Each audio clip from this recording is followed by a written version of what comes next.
네,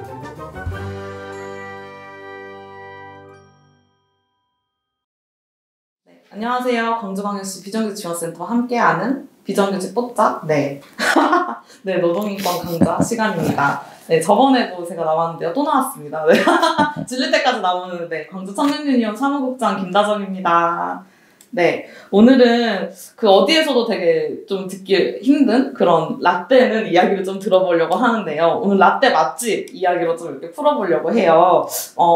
우리가 이제 언론에서 비정규직 이야기를 많이 듣고 비정규직 투쟁에 관련된 이제 뉴스도 많이 접하는데, 그럼 우리 광주 지역에도 비정규직 투쟁의 역사를 좀 이렇게 생생하게 들어볼 수 있는 그런 기회를 좀 만들고자 했습니다. 그래서 저희 오늘 언제나 그 약간 세상의 중심, 약간 투쟁의 중심에 약간 계신 우리 권호삼 부장님 모시고 오늘 이 이야기 들어보려고 합니다.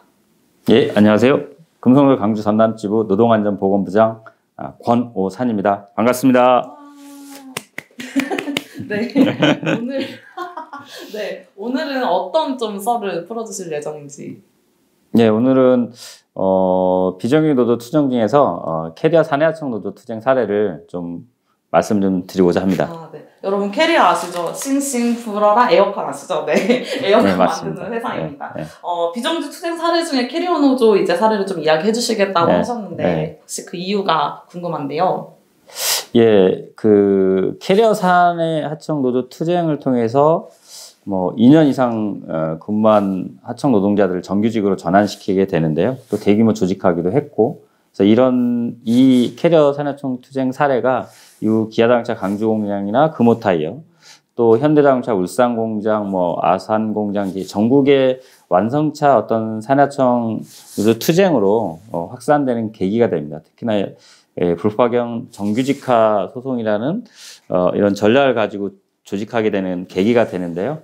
그래서 저는 이제 비정규직 사내하청 투쟁의 어떤 일기를 연 그런 투쟁으로 캐리어 사내하청 투쟁을 좀 말씀드리고자 합니다. 투쟁에도 이제 기수가 있나 보네요. 네, 일기가 있다면 이기도 있다는 말씀이시죠? 제 생각인데요. 그 이기가 뭐냐는 좀 이따 마무리하면서 좀 말씀드리도록 하겠습니다. 네, 알겠습니다. 그러면 이 투쟁이 시작된 배경이 좀 궁금한데요. 예. 그 이제 두 가지로 좀 짚어봐야 될 것 같은데요. 하나는 그 IMF 사태 이후 이렇게 비정규직 노동자들이 자신의 요구를 내걸기 시작하고 노동자를 만드는 흐름이 형성이 됩니다. 그게 이제 강주 쪽에서 가장 먼저 시작이 되는데, 97년대 이제 IMF 때문에 아시아자동차가 부도 사태 직면하잖아요.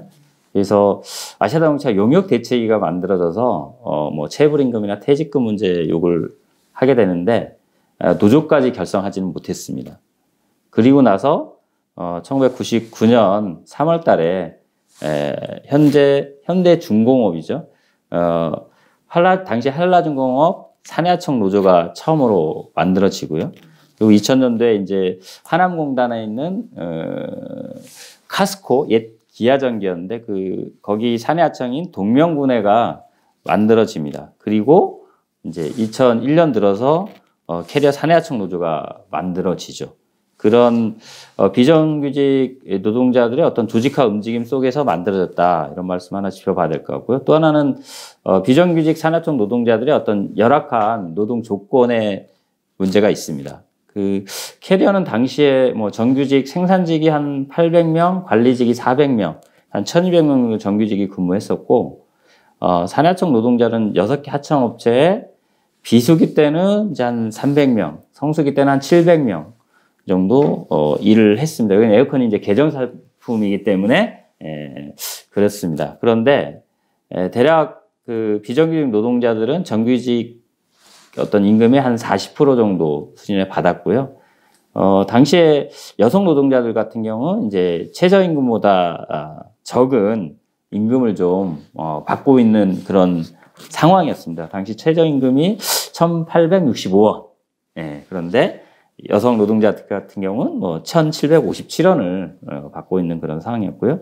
연월차를 제대로 사용할 수 없었고, 또 4대 보험도 일부는 신고하지만 인원을 축소 신고하느라고 일부는 또 처리하지 않는 뭐 이런 문제들도 있었고, 산재 사고를 당하면 그 산재 요양 처리하는 게 아니라 바로 캐리어 원청에서 다음날부터 나오지 마.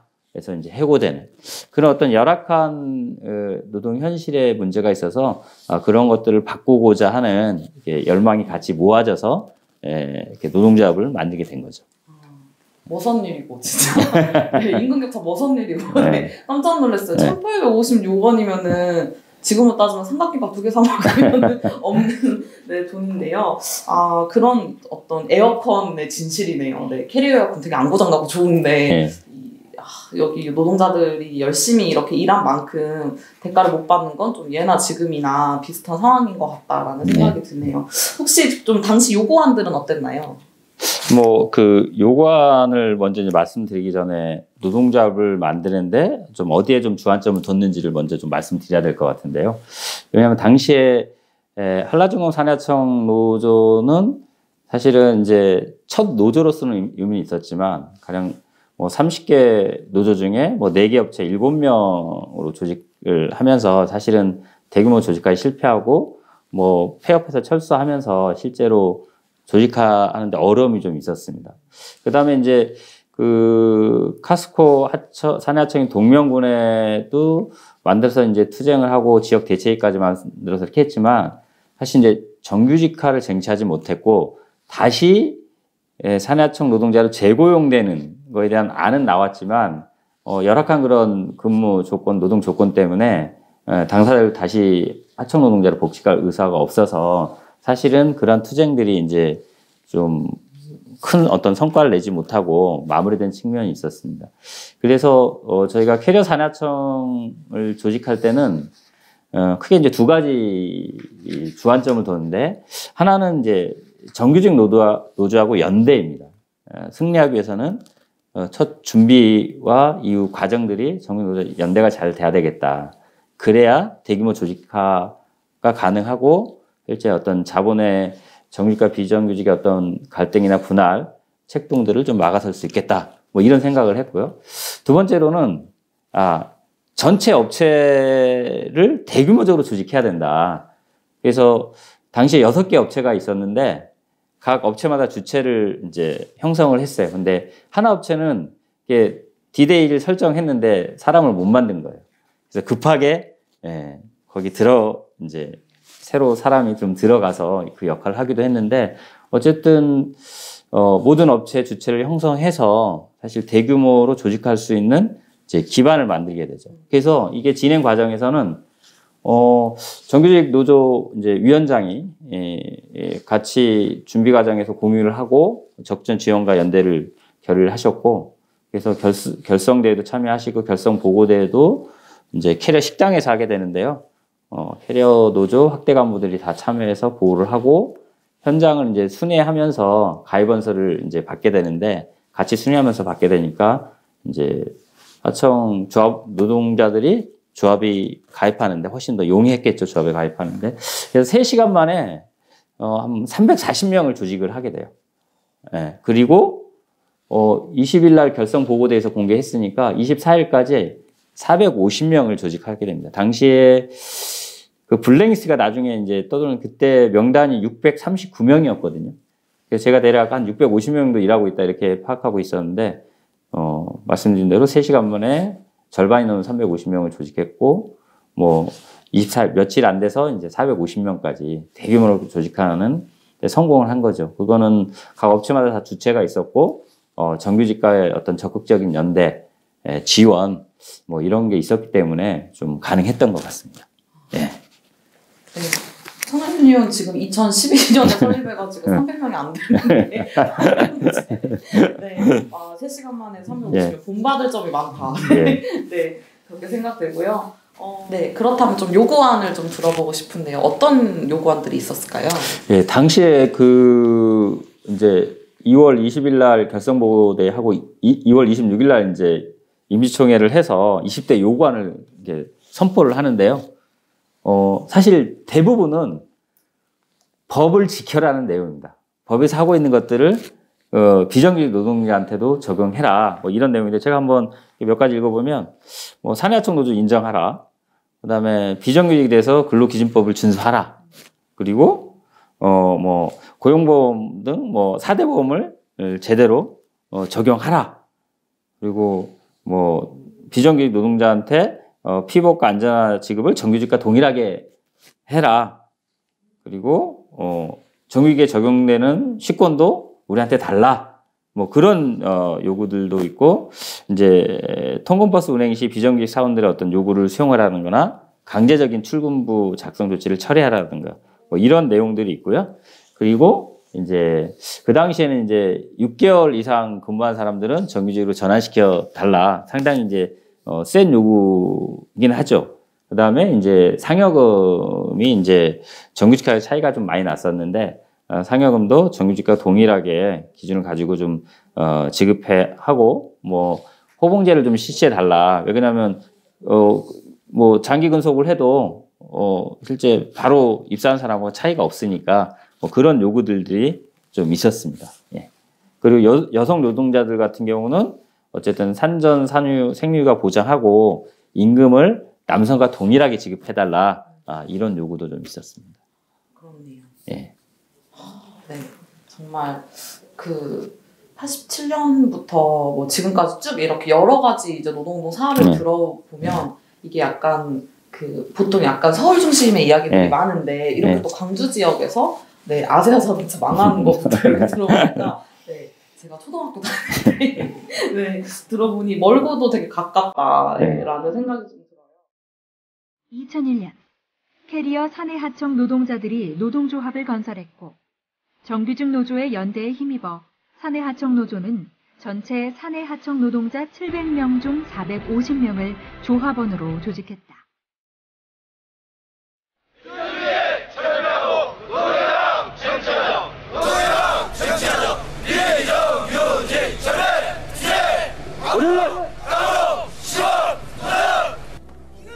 회사는 즉각적으로 탄압했다. 인간의 살고 싶어. 노동조합 인정하라. 노동조합 인정하라. 비정규직 철회 투쟁 앞으로 가로 시각 우당. 이에 사내 하청 노조는 전면 파업에 돌입했고 비정규직 최초로 생산 라인을 점거했다. 이 안에 계신 분들은 별사 투쟁을 하셔야 됩니다. 각오할 수 있겠습니까?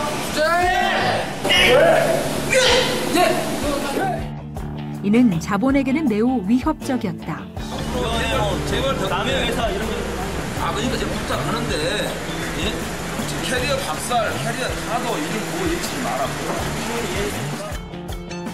정규직 노동자들에게 자본 철수로 일자리를 위협하자 정규직 노동자들은 자신의 고용 안정을 위해 하청 노동자들의 투쟁을 탄압했다.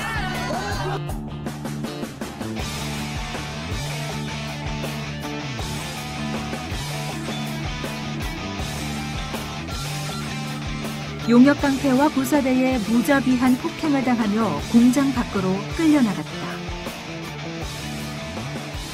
공장 밖으로 쫓겨난 캐리어 사내 하청 노동자들은 포기하지 않고 투쟁을 이어갔다.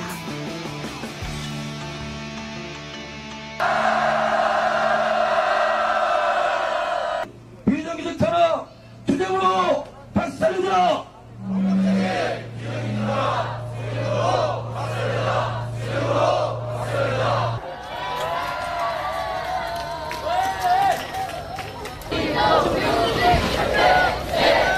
공장에 들어가는 그날까지 이 캐리어 사내 하청 투쟁 결코 멈추지 않을 것임을 진심으로 약속드립니다.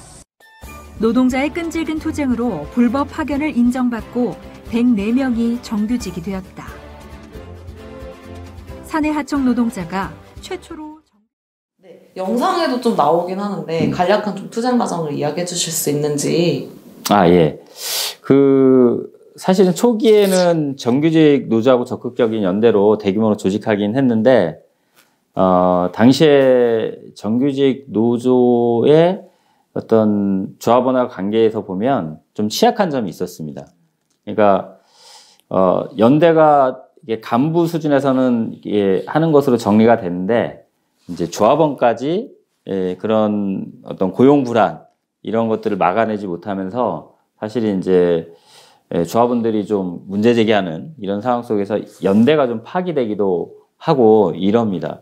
그러면서 산하청 노조는 이제 진호위 조정 절차를 거치고 뭐 쟁행이 찬반 투표 90% 이상의 찬성을 압도적으로 해서 사실 이제 4월 16일부터 부분 파업을 벌여요. 한 6시간. 그러면 이제 하청 노조가 파업 벌이면 생산이 실제 안 되는 이런 상황이 되죠. 그러니까 회사 쪽에서 정규직 임단협 중이었는데 이제 정규직이 수용할 만한 안을 내놓으면서 정규직이 먼저 타결을 하게 됩니다. 4월 19일 날 당시 임단협을 타결하게 되고 이제 하청 노조만 남았잖아요. 그러다 보니까 이제 4월 20일부터 전면 파업에 들어가게 돼요. 그러니까 아예 이제 정규직은 있지만 전면 파업을 해버리니까 공장 생산이 아예 멈추는 이제 그런 상황이 됐고 그러다 보니까 사측도 더 공격적으로 대응해서 이제 뭐 업체를 폐업하고 그다음에 이제 부분 직장 폐쇄를 해서 이제 조합원들 출입을 막고 뭐 그다음에 기존에 이제 뭐 한 30명의 선봉대들이 이제 숙식을 하면서 공장을 이제 안에 머물러 있었는데 이것을 내쫓을 계획이 있다 뭐 이런 것들이 흘러나오면서 사실 이제 F1 당시 이제 컴프레셔를 생산하는 공장에 어떤 룸을 점거하게 됩니다. 30명 정도가. 그러면서 사실 이제 생산을 아예 멈추게 되는데 이제 회사 쪽이 그걸 기하로 해서 또 이제 조합원들의 고용 불안을 훨씬 더 야기시키면서 공격적으로 나오게 되죠. 그래서 사실은 이제 연대가 아예 끊어지고 일부 관리 현장 이제 조반장을 중심으로 해서는 약간 이제 구사대 역할을 하게 되는 이제 그런 상황이 되고요. 5월 1일 날 최종적으로 이제 협상을 하게 되는데 그게 깨집니다. 그래서 5월 1일 날 협상이 깨지면서 그 점거 룸에 이제 30명 정도 있다가 다시 협상을 하는 것으로 해서 이제 8명 정도가 남았는데 그 중에 1명은 이제 정규직 노조 활동가도 있었고요. 결국은 이제 구사대 용역 경비를 동원해서 이제 침탈하게 되죠. 그래서 다들 뭐 두드러 맞고 깨지고 이렇게 해서 결국은 병원에 실려가고 연행되고 뭐 이런 상황이 돼서 5월 1일이 노동절이지 않습니까? 그러니까 노동자의 날 우리 노동자들이 정말 처참하게 짓밟힌 그런 상황이 된 거죠. 그래서 7명이 결국 구속되고 다수 노동자들이 다치고 공장에서 아예 내몰린 그런 상황이 됩니다. 하지만 결국 투쟁을 포기하지 않고 내몰려서도 계속 뭐 노동청 정거농성이나 뭐 군수대 뭐 올라가서 그 전남도청 군수대 올라가서 시위도 하고 계속해서 회사를 압박하고요. 결국은 하청업체 사장 1명하고 캐리어 관리사가 이제 구속되게 되고 노동부에서도 이제 시정 지시를 내리게 됩니다. 그래서 결과적으로는 회사가 2년차 이상은 정규직으로 전환시키겠다 해서 뭐 70명부터 시작해서 저희가 다 찾아내니까 104명이더라고요. 104명은 정규직으로 전환이 됩니다. 그래서 최초의 사례였습니다. 그러니까 불법 파견 시정 명령을 받았고 정규직으로 전환된 이제 최초의 사례를 만들어내는 그런 성과가 있었던 거죠. 나머지 2년 미만자들이 있었을 거 아닙니까? 다 쫓겨나서 투쟁을 계속 했죠. 고용을 이제 보장하라고. 사실은 그것을 관철시키지 못했습니다. 더구나 639명의 명단이 만들어서 블랙리스트로 지역에 뿌려집니다. 이분들은 업체 폐업으로 해고가 됐는데 실제 다른 데 가서 취업하기도 어렵고 그래서 뭐 다른 지역으로 빠져나간 뭐 인원도 있었고요. 그 이후에 계속 천막농성을 뭐 한 2, 3년간 진행을 했는데 결국은 뭐 복귀는 못하고 이거는 결국은 뭐 위로금과 뭐 고소고발 손배 취하한 조건으로 해서 2004년 1월 달에 최종적으로 이제 마무리하게 되는 그런 또 어려움이 좀 있었습니다. 그래서 정규직화는 쟁취됐지만 2년 미만자들의 문제는 이제 해결하지 못한 그런 점이 좀 있었죠. 그런 어떤 일련의 과정들 좀 들어봤는데 그럼 혹시 좀 시사점을 이야기해 주실 수 있는지. 그래서 뭐 시사점을 좀 말씀드리면 가장 크게는 불파견 시정 명령을 받아서 정규직을 쟁취했다. 이 첫 사례를 만들어냄으로써 이게 이제 다른 대공장, 사내하청 노조운동으로 확산되는 결정적인 계기가 됩니다. 두 번째로는 어쨌든 대규모로 조직한 첫 사례거든요. 그리고 실제 생산 라인을, 그러니까 파업을 통해서, 합법적인 파업을 통해서 생산 라인을 멈추게 한 첫 사례이기도 합니다. 그래서 비정규직 노동자들이 스스로 어떤 투쟁의 주체가 돼서 자신의 어떤 요구를 갖고 싸우고 실현할 수 있구나, 이런 것들이 이제 보여줬다라고 생각하고요. 그것이 아마 다른 대공장 산하청 노조로 확산되는 또 다른 이제 계기가 됐던 것 같습니다. 다만 이 캐리어 산하청 노조 투쟁은 당시에 정규직 민주노조 운동의 어떤 한계, 문제점을 드러내고 보여준 것이기도 합니다. 말씀드렸듯이 정규직 노조가 1차적으로는 준비 단계나 초기에서는 적극적으로 연대하고 지원해서 상당한 이제 어떤 성과들을 만들어냈지만, 결국 이것을 조합원들까지 설득하지 못하면서 오히려 정규직 노동자들의 어떤 상층 일부가 구사대로까지 나서서 실제로 하청 노동자를 탄압하는, 그래서 정규직과 비정규직 갈등이 어떤 극명해지는 사항들을 보여줬는데요. 이것 때문에 사실은 광로협 시절부터 지역 민주노조 운동의 중심이고 상징 역할을 했던 캐리어 노조가 금속산업연맹에서 당시 제명되기도 합니다. 그렇지만 어떻든 저력은 있었던 건 뭐냐면, 그러한 가요에 대해서 반성하고 이후에 캐리어 산하청 노조 투쟁에, 이념 위반들 투쟁에 적절히 연대하고 결합하면서 결국 2년 후에 다시 복권은 됩니다.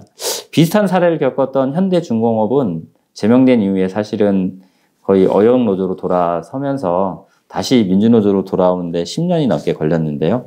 반면 캐리어는 그런 과들을 좀 인정하면서 민주노조로 바로 돌아왔던 거죠. 그래서 이러한 정규직과 비정규직의 문제가 만만치 않고 IMF 이후 고용 방패막이라고 여기는 이 문제들을 조합원들 설득하는 문제가 만만치 않다는 것들이 이후 뭐 이제 다른 대공장의 산하청 노조 투쟁 속에 사실은 드러나고 우리의 어떤 중요한 과제가 되게 됩니다. 네, 시사점 한번 들어봤는데요. 사실 저도 예전에 이제 양대노총 소속 상근자로 잠시 있었던 적이 있었어요. 근데 이제 그때 저희 사수이신 분이 예전에 이제 그 이민노련을 하셨던 분이신데, 제가 비정규직 노조에 있었는데, 그 노노 갈등이 좀 있었어요. 네. 그 사업장의 정규직들하고. 근데 이제 그런 말씀 하시더라고요. 우리 때는 공장에 담을 넘자. 그러니까 뭐 슬로건이었다. 그래서 사실 본인께서도 이제 운동을 하실 때 가장 어려웠던 점이 그 노사의 갈등이 심해지는 것보다 노노의 갈등이 심해질 때 정말 마음이 힘들더라라는 말씀하셨는데, 그럼에도 불구하고 이렇게 꾸준히 쭉 이렇게 비정규직 투쟁에 함께 해 오신 건데, 그럼 이러한 어떤 과정들이 좀 지역에 미친 영향이 어떨까요? 그러니까 이제 당시에 그런 캐리어 투쟁이 지역에 미친 영향이 큰데, 그 이후에 바로 그해 말 12월 달에 기아자동차가 뭐 이제 산하청 노동자부터 정리해고 한다 그랬고, 기아자동차 산하청 노동조합을 만듭니다. 근데 사실은 정리해고 한다니까 이렇게 대규모로 조직은 못해요. 그래서 어떻게 되냐면 정규직 노조 집행부가 적극적으로 여기에 지원하고 연대를 합니다. 그래서 여기 같은 경우는 단계적으로 정규직 전환을 다 시켜요. 산하청과 계약직에 대해서. 그런 어떤 성과가 있었죠. 그리고 금호타이어 같은 경우도 정규직 집행부에서 이제 뭐 캐리어나 그런 기아차 사례를 보고 정규직 노조 집행부가 더 적극적으로 나서서 우리도 한번 비정규직 산하청 문제를 해결해 보자 해서 노동조합을 주도적으로 좀 만들도록 합니다. 그래서 금호타이어 산하청도 노동조합으로 조직되고, 거기도 이제 부품 파견 이렇게 직접 생산 공정 같은 경우는 전부 정규직화를 이렇게 쟁취하는 그런 어떤 결과들을 만들죠. 그런데 이제 아쉬운 점은 뭐냐면, 기아자동차도 실제로 정규직과의 적극적인 연대 속에서 그렇게 정규직으로 다 전환을 했지만, 사실 그것이 조합원과 그 현장 대의원이나 이런 수준까지 다 어떤 그런 인식들, 공감대 속에서 진행했다고 보기는 어렵습니다. 그러다 보니까 이후에 다시 어려운 부분들은 다시 또 산하청 노조가 투입이 됩니다. 산하청 노동자들이 투입이 돼서 다시 인원이 늘어나요. 그래서 현재 기아자동차 강주공장에 산하청 노조가 다시 생기게 된 계기가 그렇게 간 거죠. 그러니까 이걸 전체 조합원까지 그런 것도 우리가 만들지 못한 그런 어떤 문제들이 계속 이제 노정되어 온 거라고 얘기할 수 있습니다. 그렇지만 어쨌든 캐리어 산하청 투쟁을 계기로 해서 지역에서는 그렇게 대공장들이 산하청 비정규직을 만들어 투쟁하고 뭐 2004~5년으로 넘어가면 이제 순천의 현대 하이스코 노조가 대규모로 조직해서 또 투쟁을 하고 그래서 전국에 비교해 보면 산하청 비정규직 투쟁의 어떤 가장 모범적인 내용들 투쟁들을 만들어 온 게 사실은 이제 강주와 강주 전남 지역입니다. 네. 네. 그리고 이제 한 가지 덧붙여 말씀드리면 캐리어 산하청을 필두로 해서 어떤 정규직화 전략을 가지고 산하청 비정규직 노조를 만들고 투쟁을 해왔습니다. 근데 그것이 정점이 이제 현대 기아자동차 완성차 산하청 노조로 조직해서 정규직화를 만든 것인데요. 근데 이것의 한계는 뭐였냐면 그 내부에 더 약자인 촉탁직이나 아니면 완성차 외부에 있는 부품사 비정규직 노조로 확산시키지 못했다는 어떤 한계를 좀 가지고 있습니다. 그래서 이런 것들에 대한 문제의식을 가지면서 이제 강주에서는 그러면 새로운 방식의 비정규직 산하청 노조의 어떤 흐름을 만들어 보자. 그래서 정규직화 전략이 아니라 노조 자체를 확산시키는 전략으로 가보자. 그래서 이제 만들어진 게 2015년도에 강주 자동차 부품사 비정규직 지회라고 현대위와 강주공장 산하청 노동자들이 만든 거죠.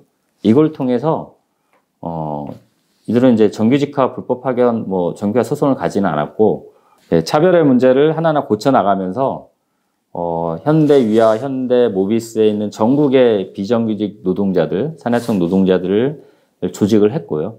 그리고 지역에 이제 부품사 비정규직 노동자들을 조직하기 위한 그런 노력들을 계속 해오고 있습니다. 그래서 이것이 비정규직 전체 노동자들한테 어떤 자신의 권리를 찾아나갈 수 있는 그런 방향으로 노조를 확산시켜 나가고 있고 그런 흐름도 역시 강주에서 가장 좀 먼저 시작을 했다.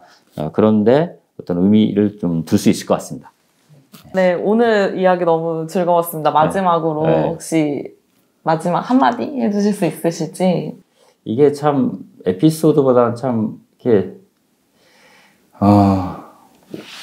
오픈 얘기인데요.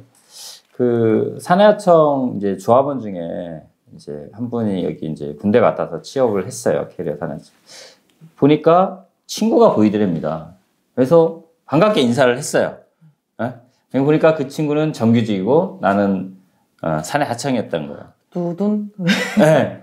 그 다음에 보자 이렇게 하고 헤어졌는데 그 다음에는 이렇게 자기를 계속 피하더라는 겁니다. 그래서 이거 내가 뭐지? 뭐 2등 국민인가? 나는 노동자가 아닌가? 이제 그런 생각을 가졌다라고 해요. 근데 제가 이게 잊혀지지 않는 게 아까 이제 정규직과 비정규직 간의 어떤 갈등, 이제 어떤 폭력적인 침탈 이런 상황, 그리고 때로는 저희가 소수 일대인 구사대에 몰려 있어갖고 거꾸로 제가 경찰에 신고해서 출동해라 뭐 이런 적도 있는데 그 얘기가 이 투쟁의 내내 그런 게 상징적인 모습으로 다가오더라고요. 어떻게 보면 비정규직 노동자들이 2등 국민이고 또 노동자 내부에 차별받는 또 다른 계층이고 이런 게 좀 단적으로 드러내 보인 그런 상황이어서 좀 많이 안타까웠습니다. 네. 이런 말이 생각나네요. 야, 너 연봉이 그거밖에 안 되냐? 혹은 너 비정규직이야? 하청이야? 라는 말이 되게 무례한 말이잖아요. 사실 그분이 어떤 일을 하든지 그분의 노동은 소중한데, 그래서 우리 이제 그런 말 하지 말고, 잃을 것은 쇠사슬이요, 얻을 것은 세계 전체이니, 우리 노력하지 말고 노조합시다. 라는 말을 좀 드리고 싶습니다. 아, 네. 지금까지 재밌는 라떼썰을 들어봤는데요. 그렇다면 비정규직 노동자들에게 노동조합이란 어떤 걸까요? 예, 지금이 봄이니까 봄바람? 봄바람이 날리며 노래라도 한 소절 해주셔요. 네, 왜 봄바람일까요? 아, 예, 그 비정규직 노동자들 사실은 자신의 어떤 권리, 예, 어떤 법의 보호를 못 받고 있잖아요. 예, 어떻게 보면 예, 꽁꽁 얼어붙은 어떤 한겨울 처지에 있는데 예, 그 얼음을 녹이는 예, 봄바람처럼 예, 노동조합을 있어야만 또 노동조합에 가입해서 자신의 권리를 요구해야만 그 따뜻한 봄을 맞을 수 있다. 예, 그런 의미로 예, 봄바람 한번 생각해봤습니다. 네. 와, 봄바람 효과 한번 넣어주세요. 네. 오늘 광주 지역의 비정규직 노조 관련한 투쟁사 네, 썰을 좀 들어봤는데요. 오늘 이야기는 여기까지 마치는 걸로 하겠습니다. 고맙습니다. 감사합니다.